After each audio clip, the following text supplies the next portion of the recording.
Mrs. Isbell, principal at Fort Jones Elementary School. I am here at our pig palace, and we just got our two 4-H pigs today here, and they are getting to know their new home. So I thought, what better time to read a wonderful book called The Three Little Javelinas. And this is an AR book. Look in the post or the email for the quiz number.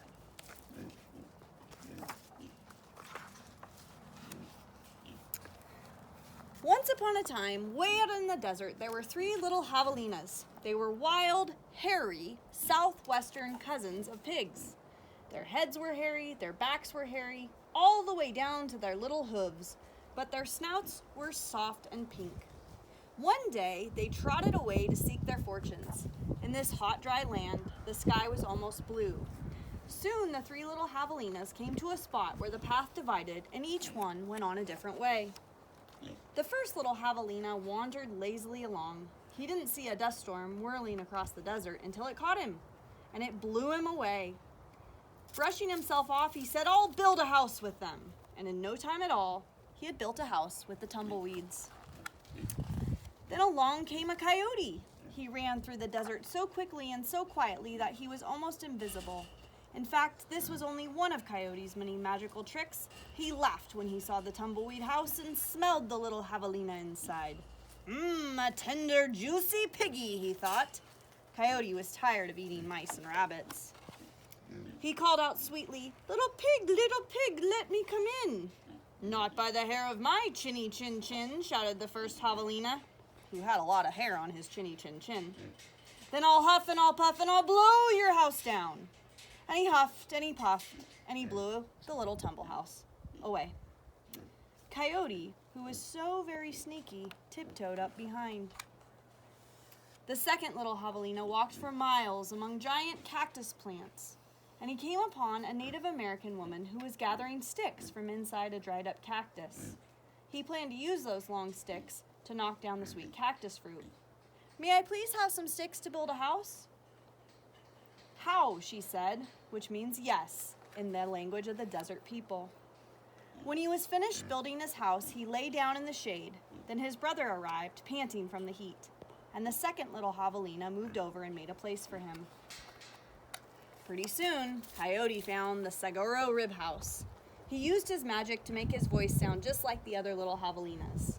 Little pig, let me come in," he called. But they were suspicious. "No, not by the hair of my chinny chin chin." "Bah," thought Coyote, "I'm not going to eat your hair." Then he smiled, showing off his sharp teeth. "I'll huff and I'll puff and I'll blow your house down." So he huffed and he puffed, and all of the Saguro cactus ribs came coming down. And the two little javelinas escaped into the desert. Not discouraged, Coyote followed. The third little javelina trotted through beautiful palo verde trees with green trunks and yellow flowers. She saw a snake sliding by, smooth as oil. A hawk floated around and around above her. She came to a place where a man was making adobe bricks. "May I please have a few to build a house?" "Si," answered the man. So the third little javelina built herself a solid little house, cool in the summer, warm in the winter. When her brothers found her, she welcomed them in and locked the door, but Coyote followed. Little pig, let me come in," he said. "Not by the hair of our chinny chin chin." "Then I'll huff and I'll puff and I'll blow your house down." He grinned, thinking of the wild pig dinner to come. "Just try it." Again, "I'll huff and I'll puff and I'll blow your house down." The little javelinas covered their ears, but nothing happened.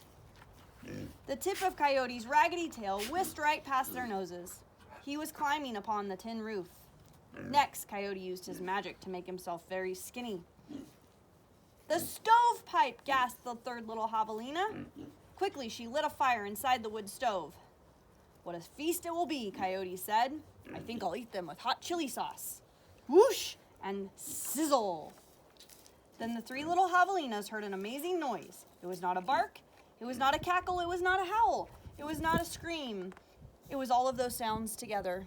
Yip, yap, yip, yow! And away ran a puff of smoke. The three little javelinas lived happily ever after in the adobe house. And if you ever hear Coyote's voice way out in the desert at night, well, You know what he's remembering. So thank you for enjoying my story, and good luck with all your fairy animals.